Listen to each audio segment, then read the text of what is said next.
যে সার্কাস আমরা দেখলাম মন ভরে গেছে।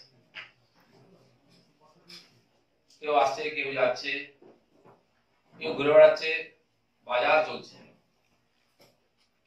আমাদের মাননীয় মুখ্যমন্ত্রী হিন্দিতে ভাষণ দিয়েছেন, কখনো ইংরেজি দিয়েছেন। আমি একটু হিন্দি দিয়ে শুরু করছি। একটা কথা হিন্দিতে চালু আছে, কাহে কি ইট কাহে কি রোড়া, ভানুমতি নে কুনবা জোড়া। ঠিক সেই কথাটা উনি একদম বাস্তবে পরিণত করলেন। কোথা থেকে কুড়িয়ে বাড়িয়ে নিয়ে এসে একটা শো করার চেষ্টা করেছেন। অনেক কলাকুশলী ছিলেন, লোক শুনতে শুনতে ক্লান্ত হয়ে গেছে, অনেকে ঘুমিয়ে পড়েছে, অনেকে চলে গেছে।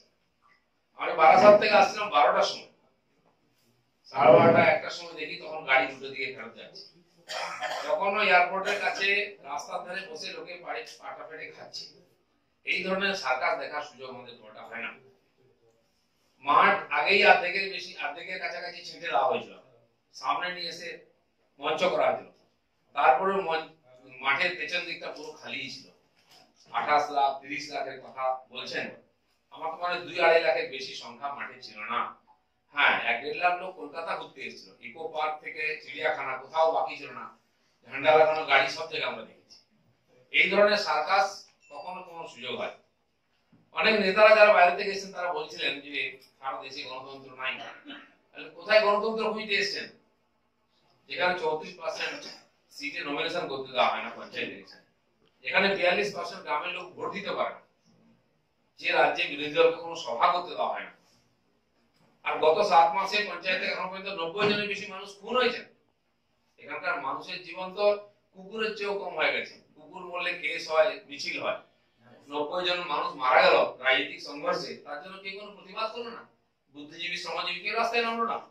16টা কুকুরের বাচ্চার জন্য তো রাস্তা এবং টিভি চ্যানেল গুলো গরম হয়ে গেছে। আমার মনে হয় কুকুরের চেয়ে এখানে মানুষের জীবন খতম করে দেওয়া হয়েছে, তাই কারো কোনো দুঃখ নেই, কষ্ট নেই। মানবাধিকার মানুষের নয়, কুকুরের আছে। গোহত্যা হলে চিন্তা হয় না, কুকুর হত্যা হলে খুব চিন্তা হয়। সেটা আমাদের দেখতে হলো। তাই যে নেতারা এখানে গণতন্ত্র খুঁজছেন, আমি তাদের বলতে চাই, একবার গ্রাম বাংলায় গিয়ে জিজ্ঞেস করুন মানুষ কি গণতন্ত্র নিয়ে বেঁচে আছে, মানবাধিকার অধিকার কতটুকু আছে সেটা নিয়ে জানুন, তারপরে কথা বলবেন। মমতা ব্যানার্জিও গণতন্ত্রের কথা বলছেন, খুব মজা লাগলো। যারা ভূতের মুখে কোনোদিন রাম নাম শোনেননি তারা আজকে সুযোগ পেয়েছেন রাম নাম সমান। যিনি গণতন্ত্রকে মাটি চাপা দিয়ে দিয়েছেন, জ্যান্ত পুঁতে ফেলেছেন, তিনি গণতন্ত্রের জন্য চোখে জল পেয়েছেন। এর চেয়ে বিড়ম্বনা কি হবে? আর মজার ব্যাপার, গতকাল থেকে আমরা শুনতে পাচ্ছিলাম পাড়ায় পাড়ায় মাইকে সূচনা দেওয়া হয়েছে, অমুক জায়গায় গাড়ি থাকবে, আপনারা চলে যাবেন, সবাই ঠিক সময় গাড়িতে উঠে যাবেন। আমি সোশ্যাল মিডিয়ায় এরকমও দেখলাম নোটিশ যে এলাকার টোটোওয়ালাদের বলা হচ্ছে কালকে সবাইকে যেতে হবে ব্রিগেডে, নাহলে 7 দিনের জন্য সাসপেন্ড করা হবে। লিখিত আকারে এসেছে এরকম ধমকি। সবজিওয়ালাদের বসতে দেওয়া হয়নি, তাদেরকে আসতে হয়েছে। ICDS, অঙ্গনবাড়ি, সিভিক পুলিশ, এমনকি পুলিশের লোকেরা দিয়েও মাঠ ভরানোর চেষ্টা হয়েছে। CPM এর শেষের দিকে তবু তো মাঠ ভরতো, টিএমসি তার চেয়ে অবস্থা খারাপ হয়েছে, পুরো মাঠ ফাঁকা ছিল। আপনাদেরকে এখানে ফটো নিতে দেওয়া হয়নি, তারাই যে ছবি সাপ্লাই করেছেন, যখন পেছনের ক্যামেরায় দেখা যাচ্ছে তখন দেখা গেল পেছনে পুরো ফাঁকা মাঠ।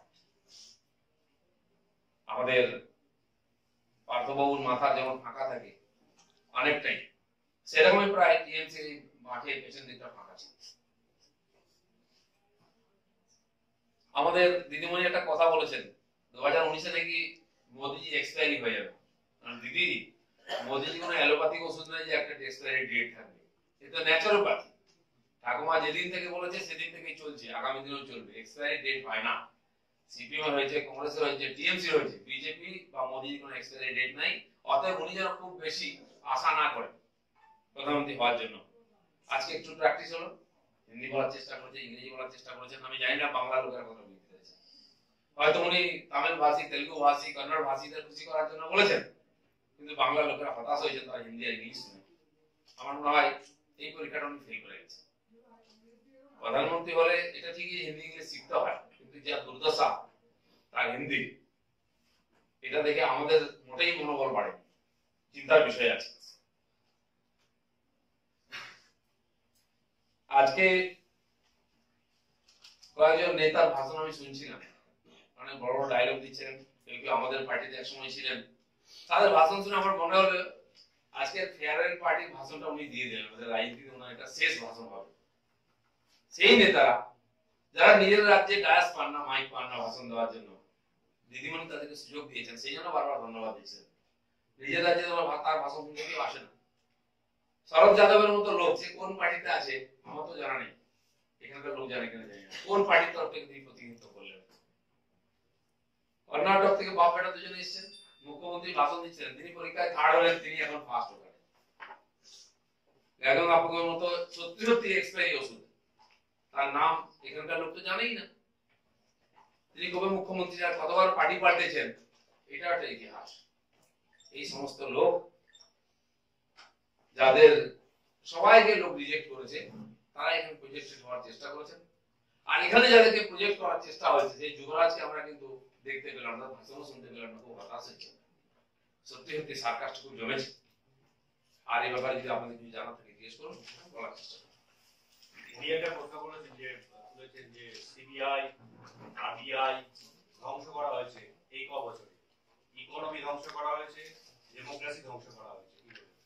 দেখুন, সিবিআই ধ্বংস হয়ে যেত তাহলে তাদেরকে এখানে প্রস্তাব নিতে হতো না যে সিবিআই কে বাংলায় ঢুকতে দেবো না, অন্ধ্রপ্রদেশে ঢুকতে দেবো না, আরো কোনো রাজ্যে ঢুকতে দেবো না। সিবিআই জ্যান্ত আছে এবং সিবিআই মরা বাঘও নয়, কাগজে বাঘ নয়, সত্যি সত্যি বাঘ, যাকে একমাত্র মমতা ভয় পান। এক সময় একটা কুকুর চাপা পড়লে, একটা চড় মারলে সিবিআই উনি এখানে ইনকোয়ারি দাবি করতেন, সিবিআই যখন ক্ষমতায় ছিল। আজ কি এমন হয়ে গেল, উনি ক্ষমতায় এসে সিবিআই কে আটকাবার চেষ্টা করছেন। সিবিআই ঠিক দম আছে, সিবিআই বিষও আছে, তাই সিবিআই কে আটকাবার চেষ্টা হচ্ছে। বাকি সমস্ত সংগঠন, তার মধ্যে যে জড়তা ছিল, যে কন্ট্রাডিকশন ছিল, আমাদের সরকার সেটা দূর করেছে, তারা ঠিক কাজ করতে আরম্ভ করেছে, তাই একে সমালোচনা হচ্ছে। সেই জন্য বারবার এটা বলে নিজেদের ভয়টা প্রকাশ করছে। একটা প্রশ্ন তুলেছেন, এর উত্তর কি আপনাদের কাছে আছে? উনি বলেছেন ক্ষমতায় আসার আগে আপনাদের কত টাকা ছিল, আর ক্ষমতায় আসার পর কত টাকা বিদেশে পাচার করা হয়েছে, আর কত টাকা আপনারা কামিয়েছেন এই ক বছরে, এর উত্তর কি দেবেন? আমরা তো উল্টো প্রশ্ন করতে পারি। টিএমসির অফিস, যুবরাজের বাড়ি এবং টিএমসির নেতাদের বাড়ি গাড়ি আগে তদন্ত হোক না। যারা একটা বিড়ি দুবার খেত তারা এখন দামি সিগারেট খাচ্ছে, যারা বাংলা সাইকেল নিয়ে ঘুরতো তারা এখন মোটরসাইকেলে ঘুরছে, আর যারা মোটরসাইকেলের ঘুরতো ঢটঢটা হয়তো এখন 4 চাকার গাড়িতে ঘুরছে। যার টিনের চাল ছিল, বৃষ্টি হলে ভেতরে বাইরের চেয়ে ভেতরে বেশি জল পড়তো, সে এখন 3 তলা পাকা বাড়ি আর নীল সাদা রং করেছে। কোথা থেকে এলো আমি যদি প্রশ্ন করি। আর বিজেপির আমার থেকে শুরু হোক, আমার নেতাদের বা প্রধানমন্ত্রী থেকে শুরু হোক, তার ব্যক্তিগত সম্পত্তি কত বেড়েছে কমেছে, তাহলে প্রমাণ হয়ে যাবে কারা কি কার পয়সায় ফুর্তি করছে। আজকে যে মিটিং হয়েছে, কমপক্ষে 100 কোটি টাকা খরচ করা হয়েছে, কার টাকা, কোথা থেকে এলো? 2 হাত অন্তর এখানে ফ্লেক্স লাগানো হয়েছে, 20-30 ফুটের ফ্লেক্স। এমন কোনো জায়গা নেই 2 হাত যেখানে ফ্লেক্স নেই, যেখানে প্রচার নেই, খাওয়া দাওয়া ফুর্তি ফাটা, ডিম মাংস ভাত, এমন কোনো গাড়ি নেই রাস্তায় যেটা তুলে আনা হয়নি ছোট থেকে বড়। আমাকে একজন মেট্রোর মালিক বললো যে আমরা কাল থেকে ভয়ে স্ট্যান্ডে পার্ক করছি না, গাড়ি তুলে নিয়ে যাওয়া হচ্ছে, পয়সাও দেওয়া হচ্ছে না, জোর করে করা হচ্ছে। কার স্বার্থে? এই যে লোক এসেছে মূর্তিগত উত্তরবঙ্গ থেকে, অন্য রাজ্য থেকে, পলিটিক্যাল ট্যুরিজম শুরু করা হয়েছে, কার টাকা এটা? এটা কি বলে দিতে হবে? এদের কমপক্ষে এই অধিকার নেই অন্যের দিকে আমন্ত্রণ। বিজেপি শেষের শুরু, এই বলে ভাষণ শেষ না। এই যে উদ্গ্রীব, এই যে উৎকণ্ঠা নেতাদের, বারবার মোদীকে গালাগালি, বিজেপিকে গালাগালি, কিসের জন্য, কিসের ভয়ে? বলে যাচ্ছে কার মধ্যে উৎকণ্ঠা উদ্বিগ্নতা আছে আর কে চিন্তায় আছে। বিজেপি শেষ হয়নি, বিজেপি শেষ হবেও না। সারা ভারতবর্ষে বিজেপি ঝান্ডা হবে এবং মোদীর হাতে ভারতবর্ষের উন্নতি হবে, বিশ্বগুরু হবে। আর সেটা শুরু হয়েছে। যারা এতদিন পার্টি চালিয়েছেন ব্যবসা হিসাবে, যারা দেশকে লুট করেছেন, সেই সমস্ত লুটের লোকেরা, সেই সমস্ত যারা দুরাচারী আর ভ্রষ্টাচারী, সবাই এক হয়েছেন। কারণ তাদের ভবিষ্যৎ নিয়ে এবং তাদের পার্টির অস্তিত্ব নিয়ে খুব চিন্তা, দুশ্চিন্তা, তাই এক হয়েছে। যাদের আদর্শ কোনো মিল নেই, যাদের কর্মপদ্ধতির কোনো মিল নেই, যাদের নীতির কোনো মিল নেই, তারা এক হয়েছে। কেন? পরস্পরকে সহযোগিতা করবেন। আমি বলছি চন্দ্রবাবু মমতা ব্যানার্জি কি সহযোগিতা করবেন? খড়গেকে কি সহযোগিতা করবেন? অখিলেশের কি 2টো ভোট উনি বাড়াতে পারবেন? নাকি খড়গে এসে মমতা ব্যানার্জি 2টো ভোট বাড়াতে পারেন, একটা সিট বাড়াতে পারেন? যিনি মুখ্যমন্ত্রী প্রধানমন্ত্রী হওয়ার কল্পনা করছেন, তিনি কি বাংলার বাইরে একটা সিট জিতে পারবেন? ক্যান্ডিডেট দেওয়াই তো মুশকিল। এই যে নাটকবাজি চলছে, এটা এটা ঠিক এমোশনাল প্রোগ্রাম হলো একটা, কিন্তু কাকে কে সহযোগিতা করবে শেষে তো মোদির সামনে সবাইকে পড়তে হবে, সে দিনটা কিন্তু খুব কঠিন। দিল্লিতে একটা কথা জিজ্ঞেস করি, একটা হচ্ছে যে আপনি বলছেন যে অ্যামিউজমেন্ট প্রোগ্রাম, ঠিক আছে, প্রথমত এই ধরনের প্রোগ্রাম বিজেপিও করে, তো সেটা অ্যামিউজমেন্ট নয়, এটা অ্যামিউজমেন্ট। দ্বিতীয়ত হচ্ছে এই যে আপনি যে ব্রিগেডের যে সমাবেশ, সেটা মূলত কত লোক হয়েছে সেটা তর্কের বিষয়, কিন্তু এই যে সমস্ত বিরোধী, সমস্ত তাদের গ্রহণযোগ্যতা কি আছে সেটা করতেই পারে, কিন্তু মোদী বিরোধী যে জোটের সেই জায়গাটা থেকে কি মমতা ব্যানার্জি সকলকে হাজির করা, এই জায়গাটাতে অনেকটা সফল নয় কি? যারা হাজির হয়েছেন তাদের পিছনে কটা ভোট আছে, সমস্ত পার্টি যেগুলো আজকে যার নেতারা 22টা পার্টির উপস্থিত, তাদের টোটাল সিটকে জোর করুন, আপনি আজকে কত এমপি আছে, তারা বিরোধী পার্টি আছেন, কাল নাকি জিতে যাবে। এই কল্পনার জগৎটা খুব ভালো, তাতে কোনো রিস্ক নেই, পরীক্ষা দিতে হয় না। এই যে বিরোধী জোট বলা হচ্ছে, কাদের নিয়ে বিরোধী জোট? দেখুন আপনাকে কি আছে, শত্রুঘ্ন সিনহা দাঁড়িয়ে টিকিট পাওয়ার সন্দেহ যে কোনো পার্টি থেকে টিকিট পান, তিনি জিতে আসতে পারবেন। শরদ যাদব, শেখ আব্দুল্লাহ, এই ফারুক আব্দুল্লাহ, ওমর আব্দুল্লাহ, কি আছে এদেরকে আপনারা বলছেন বিরোধী নেতা? আরে যারা পাড়ায়ও তাকে করছে নাকি এরকম নেতা, তারা পার্টি টিকিট দেবে, যদি পার্টি টিকিট দেয় তারা কি জিতবে? কজন জিতে আসবে? আমি তো চ্যালেঞ্জ করছি, যাদেরকে আপনারা দেখেন তাদের কজন পার্লামেন্টে পৌঁছবেন, সন্দেহ আছে। এই ধরনের ড্রামা হতে পারে, মানুষও উৎসাহিত হবে না, বিশ্বাস করবে না। হ্যাঁ, সান্ত্বনা যে মোদির বিরুদ্ধে বলার একটা প্ল্যাটফর্ম পেয়েছেন, লাভটা কি হবে? এখানে সহযোগিতা করবে, এবং বারবার বলা হচ্ছে যে আমাদের এক হতে হবে, অহংকার ছাড়তে হবে, প্রধানমন্ত্রী হওয়ার স্বপ্ন ছাড়তে হবে। ছেড়ে দেবেন তাহলে হবেটা কি প্রধানমন্ত্রী? যা পরিস্থিতি, ইলেকশনের পরে হয় লটারি করতে হবে, সংখ্যা কম করে টস করতে হবে, এইভাবে কি প্রধানমন্ত্রী হতে পারে? সেই প্রধানমন্ত্রীর উপর ভারতবর্ষের লোক কি বিশ্বাস করবে মোদীকে ছেড়ে? খুব সন্দেহ আছে। সেজন্য সাময়িকভাবে একটা এমোশনাল প্রোগ্রাম হলো, আমরা খুশি হয়েছি দেখে, একদিন ভালো কাটলো টিভির সামনে। কিন্তু আপনি বলছেন এদের ভোট কটাক্ষ করতে হয়েছে, এই একটা প্রশ্নকেও প্রধানমন্ত্রীকে কটাক্ষ করতে হয়েছে, এবং প্রধানমন্ত্রী কথা বলেছেন যে রাজ্যে আমাদের নেতা মানে একজন বিধায়ক আছেন, মানে তাকে আটকাতেই এত বড় শো করতে হয়েছে। প্রধানমন্ত্রী এই জন্য বলেছেন যে তাকে বারবার অ্যাটাক করা হচ্ছে, মোদি মোদি মোদি মোদি মোদি নাম জপ করেছেন, ভগবানের নাম জপ করলে 10 বার ভগবান এখন সাড়া দেন। মোদি সাড়া দিয়েছেন, নাহলে হতাশ হয়ে যেতেন, সকাল থেকে এত জপ করে। কিন্তু আপনি বলছিলেন যে এদের ভোট নেই, কিন্তু এখানে আজকে যারা এসেছিলেন তার মধ্যে অন্তত 3 জন মুখ্যমন্ত্রী ছিলেন, যারা বিভিন্ন রাজ্যের সরকার চালাচ্ছেন, তাদের ভোট নেই, এটা এত বিরোধী। আমি তো একজনের কথা বলেছি, যিনি থার্ড হলেন, 20% হয়তো সিট পেয়েছেন, তিনি মুখ্যমন্ত্রী হয়েছেন। তো যখন ঝড় ওঠে না, ঘাস পাতা উঠতে থাকে, অনেক সময় ভগবানের মাথায়ও পড়ে যায়, তার মানে ওটা ওর জায়গা নেই, তাকে আবার ঝাড়ু দিয়ে প্রতিদিন পরিষ্কার করে টেনে ফেলে দেওয়া। এটা বাস্তব না। কেজরিওয়ালের কি আছে আজকে? কেন দৌড়ে বেড়াচ্ছেন? উনি ঘোষণা করেছেন আর বেনারসে দাঁড়াবেন, আসুন না, মজার টের পাবেন, বেনারসে দাঁড়িয়ে দেখুন, যেটুকু আছে সেটাও ধুয়ে যাবে।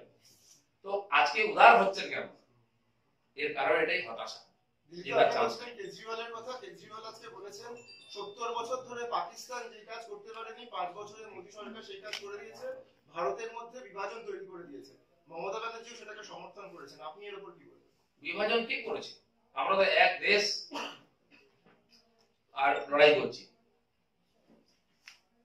ওয়ান নেশন আমরা বলে এসেছি, আর মোদীকে সারা দেশের লোক নেতা বলে মেনে নিয়েছে, বিদেশেও মেনেছে। ওদের মধ্যে আছে রাজ্যের বাইরে কারো কোনো স্বীকৃতি আছে? তার দলই তাকে নেতা বলে মনে করে না, দল তাদের তাড়িয়ে দিচ্ছে। আমি বললাম শরদ যাদবের কথা, এই ধরনের নেতা তারা মোদীকে চ্যালেঞ্জ দিচ্ছে। কোথায় চাঁদ আর কোথায় বাঁদল, কোথায় মাইকেল আর কোথায় সাইকেল। দিদা, আপনি বলছেন যে আপনি ডেমোক্রেসির কথা বলছেন, আপনার দল ডেমোক্রেসির কথা বলে। শত্রুঘ্ন সিনহা, যিনি আজকে মঞ্চে দাঁড়িয়ে বলেছেন আমি এখনো বিজেপিতে আছি, কিন্তু বিজেপি যেরকম ভাবে চলে তার মধ্যে কোনো গণতন্ত্র নেই, এবং তিনি অন্তত 3-4 বার আজকে ভাষণের মধ্যে, ওইটুকুনি ভাষণের মধ্যে উনি বলেছেন চৌকিদার চোর হ্যাঁ। আমি বলছি উনি আছেন কেন কষ্ট করে? কিসের কম্পালশন? একবার যান না লালুর সঙ্গে, দুদিনে বাপ বাপ বলে দৌড় মারবেন ওখান থেকে। যারা যারা গেছে নীতিশ কুমার হাড়ে হাড়ে টের পাচ্ছেন লালুজির সঙ্গে ঘর করাটা কি সুখে। সেই জন্য এইসব কথা এখানে বলা খুব সহজ। কি যোগ্যতা আছে লোকটার? আমি বলছি নির্দল দাঁড়িয়ে জিতুন আপনি, তাহলে বিজেপি আপনাকে মন্ত্রী করে দেবে। দম আছে? পাটলার লোক নাকে একদম খত দিয়ে দেবে। আজকে জানেন বিজেপি ওকে টিকিট দেবে না, তাই লটারি দিয়ে লেগে যায়, সে লালু প্রসাদ হোক, মুলায়ম সিং হোক বা দিদির কাছ থেকে টিকিটটা পাওয়া যায় সেই জন্য এসছেন। এখন নেতা বাঁচাওয়ার লড়াই চলছে। একটা ব্যাপারে আপনাদেরকে উনি সতর্ক করেছেন, বলেছেন যে আপনি তো किसी को नहीं छोड़ा, ना लालू को, ना मायावती को, ना ममता को, आपको क्यों छोड़ेंगे? আগামী দিনে আপনাদের কিন্তু ছেড়ে কথা বলা হবে না। আমরা তো চ্যালেঞ্জ নিয়েছি। মোদিজি দেখিয়ে দিয়েছেন পুরো ভারতবর্ষের বিরোধীদের বিরুদ্ধে লড়াই করে সরকার গঠন করা যায় এবং কাজ করে বুঝিয়ে দিচ্ছেন। ওনারা জনগণের কথা বলছেন। জনগণের থেকে কে বললো না জনগণ কষ্টে আছে? জনগণ আজকে স্বাভিমানের সঙ্গে গর্বের সঙ্গে সুরক্ষিত ভারতবর্ষে বাস করছে। এতদিন সবাই চিন্তায় থাকতো কোথায় বোম ফাটবে, কোথায় গুলি চলবে, কোন নেতা ধরা পড়বে, আমরা ভয় থাকতাম কালকে কোন স্ট্যান্ডটা আসবে মিডিয়াতে। এটাই ছিল ভারতবর্ষের খবর। আর আজকে নতুন নতুন আবিষ্কারের খবর আসছে, নতুন নতুন যোজনার খবর আসছে, নতুন নতুন দেশে মোদীর সম্মানের খবর আসছে, আর তাদের আমরা গর্বিত। আজকে যেটা বলছেন বিভিন্ন এজেন্সি আপনারা লেগিয়ে দেন বিরোধীদের পেছনে। আমাকে দিন লালু প্রসাদ যাদব হোক, মায়াবতী হোক, মমতা বন্দ্যোপাধ্যায় হোক, উনি এটাই বলছেন যে আগামী দিনে এটা আপনারা যারা, আমি বলছি যারা এই কমপ্লেনটা করছেন তারা একটু নিজের ইতিহাসের দিকে তাকান না, লোক কি চোখে দেখে দেখুন না, কেন ওনাদের নামে অভিযোগ আসছে। আমি বলছি আপনারা তো ছিলেন একদিন, কংগ্রেস তো আমাদের লোকেদেরকে মোদিজিকে ছাড়েনি, 12 বছর ধরে তাকে কষ্ট দিয়েছে, অমিত শাহকে জেলে ভরেছে। শুধু তাই নয়, গুজরাটের হাইকোর্টে কেস চলে প্রভাবিত হবে বলে মুম্বাই হাইকোর্টে দেওয়া হয়েছে। রেজাল্ট কি? সোনা আগুনের ভিতর দিয়ে আরো উজ্জ্বল হয়ে বেরিয়ে এসছে। যারা সোনা নয়, সোনা দেখানো হচ্ছিল রং বেরিয়ে যাবে বলে এখন চিন্তা করছেন, সমস্ত ভ্রষ্টাচারীরা আজকে এক জায়গায় এসে দুর্নীতিগ্রস্তরা। তাই সবার একটাই চিন্তা, পার্টি বাঁচাও, নেতা বাঁচাও, দেশের চিন্তা করো নাই, অন্য কেউ বলুন। আর একটা লাস্ট বাকিরা বলছে আজকে উনি বলছিলেন যে আজকের এই ব্রিগেডে একসঙ্গে যখন বিরোধীরা এক মঞ্চে রয়েছে সেই সময় দিল্লিতে বিভিন্ন এজেন্সি মিটিং শুরু করেছে এবং সেটা উদ্বেগের সঙ্গে শুরু করেছে, কি বলবেন? কোন এজেন্সি? এখানে যারা ছিল তাদের চেয়ে বড় এজেন্সি কোথায় আছে? আর সেন্ট্রাল গভর্নমেন্টের আন্ডারে যেসব সংস্থা আছে যারা স্বতন্ত্রভাবে কাজ করেন, তারা কারো মুখ থেকে কাজ করেন না, তাদের যে নীতি আছে, যে পদ্ধতি আছে সেই অনুযায়ী কাজ করেন। তাকে ভয় পাচ্ছেন কেন? বিজেপি তো কোনো ভয় পায়নি। বিজেপি বুক চিতিয়ে সামনা করেছে, কোর্ট থেকে আমার নেতারা বেরিয়ে এসেছেন নির্দোষ প্রমাণিত হয়ে।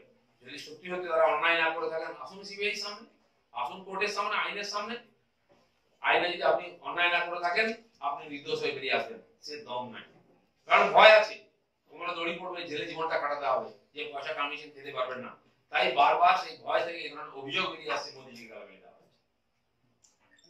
আজকে মমতা বন্দ্যোপাধ্যায় মঞ্চ থেকে বলেছেন যে হিটলারি শাসন ব্যবস্থা চলছে দেশে, আমরা আরেকটা হিটলার মুসলিনি চাই না। সে তো আমাদের চেয়ে বেশি বোঝে। আমার নামে 20টা কেস, কাউকে থাপ্পড় মারি নাই, কোথাও চুরি করেছি 1 পয়সা কেউ বলতে পারবে না। মিটিং এ ভাষণ দিলে একটা কেস হয়। আজকে 12/7 3টা কেসের ডেট ছিল আমার একদিন। আমার সঙ্গে আরো 6 জন কর্মী ছিলেন। আমাদের তৎকালীন মহিলা মোর্চার প্রেসিডেন্ট, এখন এমপি রূপা দিকে ছিলেন, তার নামেও কেস। শ্রমিকদার মতো সজ্জন ভদ্র ব্যক্তি, তার নামেও কেস। বাকি আমাদের জিএস বা মহিলা মোর্চার প্রেসিডেন্ট লকেট, সায়ন্তন, রাজু, সবার নামে একাধিক কেস। কি অন্যায় করেছিল? তো এটা তো পরীক্ষায়। আরে ধুতি পরা, উনি হচ্ছেন শাড়ি পরা হিটলার, এর চেয়ে বড় হিটলার আমরা কোনদিন দেখিনি। মমতা বন্দ্যোপাধ্যায় আজকের ব্রিগেড আপনাদের লোক হচ্ছে 2.5 লাখ, বাইরে ঘুরছে 1.5 লাখ। এই মমতার এই ব্রিগেড থেকে 8 তারিখের মোদির ব্রিগেডে আপনারা কোনো শিক্ষা নিলেন? তো আপনারা কি করবেন 8 তারিখে? আমরা শিক্ষা অনেক আগেই নিয়েছি। আমরা 3টে সভা করেছি এর আগে, মাননীয় সভাপতি, মাননীয় প্রধানমন্ত্রীকে দিয়ে। সেখানে লোক দেখেছেন, সেখানে ডিসিপ্লিন দেখেছেন। অরূপদা বলছিলেন যে আপনাদের এরকম, আমাদের এরকম হয় না। প্যান্ডেল ভেঙে পড়ে গেছে দুর্যোগে, লোকজন চাপা পড়ে গেছে, ট্রেনে বার করেছে, হসপিটালে গেছে, বাকি লোক বেরিয়ে এসে 40 মিনিট মোদিজির ভাষণ শুনেছে।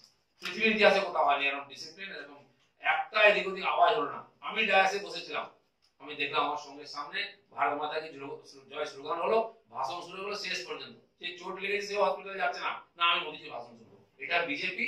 আর আজকের যে ড্রামা দেখলেন এটা হচ্ছে টিএমসি। আরেকটা কথা বলি আপনাদেরকে, আমাদের রাজ্যে নির্বাচন হয়ে গেছে পঞ্চায়েতে 7 মাস, এখনো বহুত বোর্ড হয়নি। কেন হয়নি? বিজেপি বোর্ড গঠন করবে, বোর্ড করতে দেওয়া হচ্ছে না।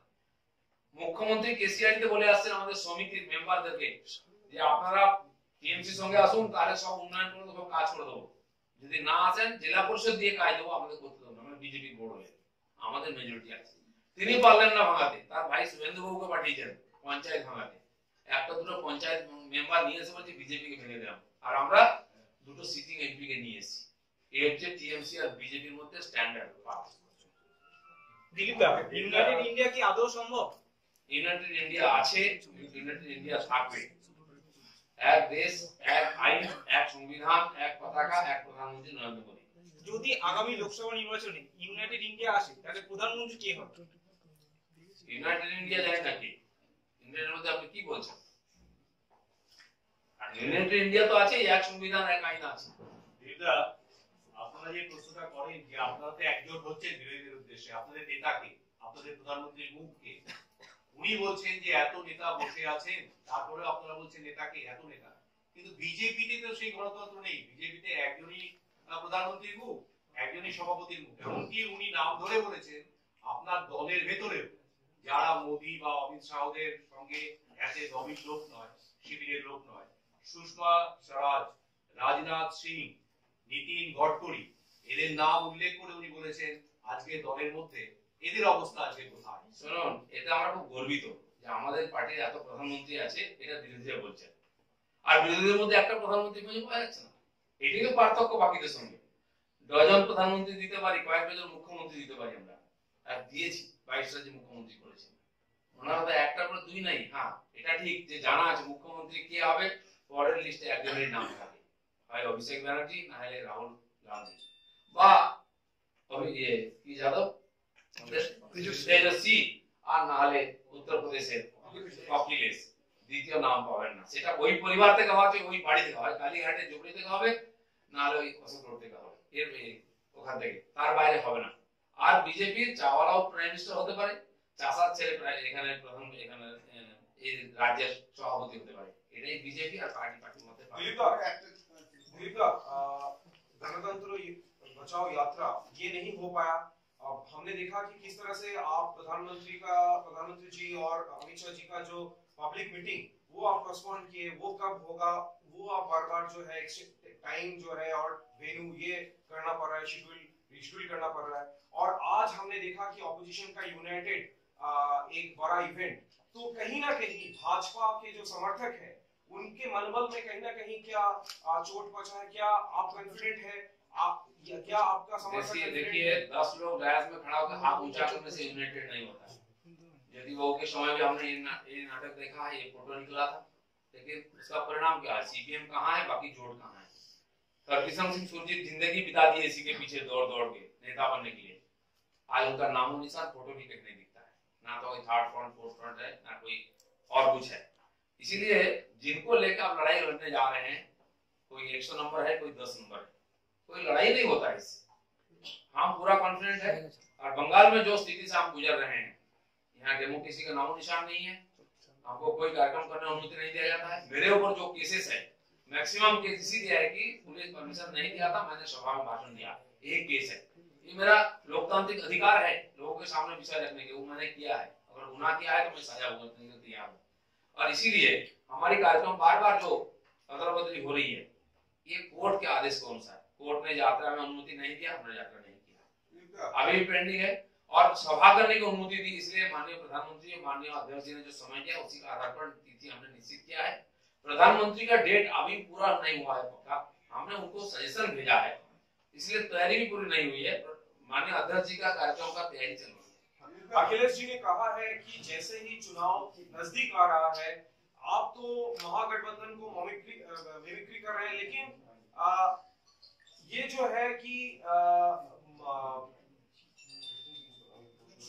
सुनिए, आप जो बोलने जा रहे हैं महागठबंधन, मैं पहले प्रश्न पूछता हूँ। छोड़िए कर्नाटक, आंध्र प्रदेश, दिल्ली और उत्तर प्रदेश, बंगाल में 3 पार्टी हैं।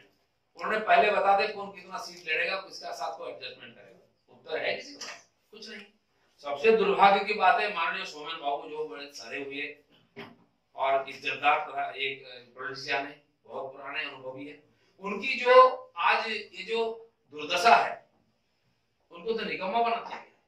बेचारा को उत्तर नहीं आता है, केंद्र पार्टी प्रतिनिधि भेजता है, चिट्ठी भेजता है, उनको खबर तक नहीं है। क्यों यहाँ मुखिया बनेगा? रिजाइन कर देना चाहिए। इस प्रकार असम्मानित जीवन और नेतागिरी क्या मतलब होता है? सीपीएम का तो नाम ही लेना मुश्किल है, तो बेचारा कहाँ जाएंगे तय नहीं कर पा रहे हैं। इस प्रकार असमंजस्य में कोई फ्रंट भी नहीं होता है, कोई लड़ाई भी नहीं होती। जिनकी कॉन्फिडेंस नहीं, मोदी के समय कैसे जाए? जैसे चुनाव नजदीक हो रहा है, आप लोगों का अलायंस जो है वो सीबीआई और ईडी के साथ में हो रहा है, लेकिन हम विपक्ष है, हमारा अलायंस जो है वो लोगों के साथ है, जनता के साथ है, और जनता तय करेगा कि प्रधानमंत्री कौन बनेगा। नहीं, इसका नमूना आना चाहिए ना, कौन किसके साथ किया है। सीबीईडी अपना काम कर रहा है, सीबीआई ईडी के नहीं, वो किसी के साथ नहीं, वो अपने साथ है, अपना काम कर रहे हैं। और हम अभी तक हम खाली नहीं, देश के लोग उनका पर भरोसा रखते हैं, लेकिन जनता के साथ कौन है, किसके पास कितना सत्ता है, कितना % वोट है, कितने एमएलए एमपी है। एकदम पिछड़ा हुआ बस्ती से लेकर के ऊपर तक दिल्ली में 7 के 7 एमपी हमारे हाथ में है, देश का सबसे राजधानी है। और ट्राइबल बेल्ट में और एससी एसटी में जितनी भी है पिछड़ा जाति, सब जगह एमएलए एमपी हमारा सबसे ज्यादा है। तो इसलिए सबका साथ सबका विकास, मोदी जी का नारा सही बैठते हैं।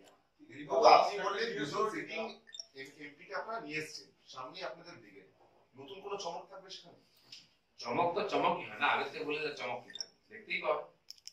রথ নিয়ে একটা মন্তব্য করেছেন যে আমরা জগন্নাথের রথ করি আর ওনারা রথ করেন 5 স্টার হোটেল, রথের নামে আমরা এই রাজ্যে দাঙ্গা করতে দেব না। না, সে তো উনি আগেও বলেছেন, ওনারা কোর্টে বলেছেন নাকি 2000 এর বেশি সভার অনুমতি বিজেপি কে দিয়েছেন 2000 বছর। আমি জানি না কোথায় কোথায় অনুমতি দিয়েছেন, আমরা তো বিনা অনুমতিতেই করি। আমি চ্যালেঞ্জ করছি 2000 সভা যদি আমরা করে থাকি, কত জায়গায় গন্ডগোল হয়েছে, দাঙ্গা হয়েছে, প্রমাণ দিন। আর যেখানে দাঙ্গা হয়েছে দুলাগড় কালিয়াচক থেকে বসিরহাট বাদুড়িয়া, সেখানে কোথায় বিজেপি ছিল?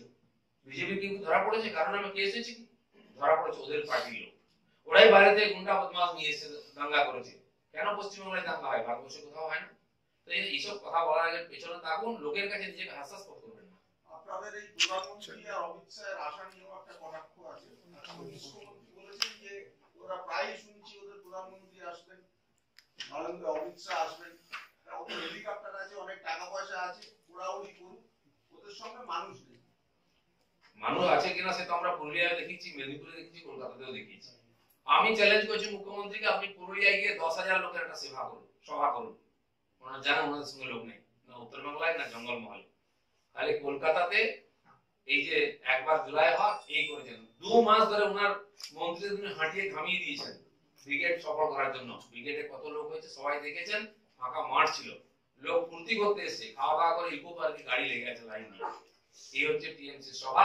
সেটা গায়ের জোরে লোককে লাঠি দেখিয়ে আনানো যায় না, মানুষ স্বতঃস্ফূর্ত ভাবে আসবে, সেটা বিজেপি করে দেখা। এই প্রধানমন্ত্রী সভাগুলো কি ঠিক আছে? এটা এই মানে 28 উনি পিএমও ফাইনাল করলে আমরা আপনাদেরকে বলে দেবো। আমরা ডেট দিয়েছি, এখনো ফাইনাল আসেনি, কথাবার্তা চলছে। কালকে আমাদের নেতারা আসেন, কথা বলে ফাইনাল জানাবেন।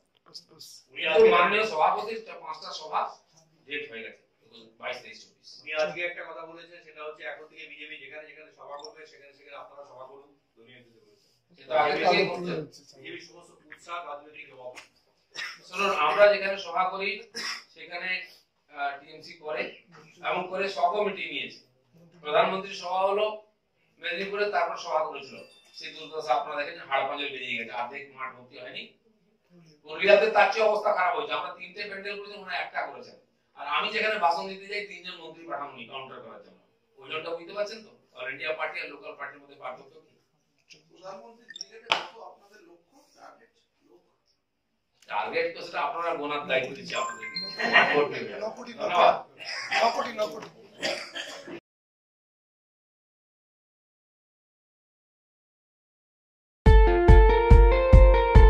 দেশ থেকে বিদেশ, জেলা থেকে ব্লক, রাজনীতি, খেলা, বিনোদন সমস্ত খবরে টাটকা আপডেট পেতে সাবস্ক্রাইব করুন আমাদের চ্যানেল হলদিয়া লাইভ।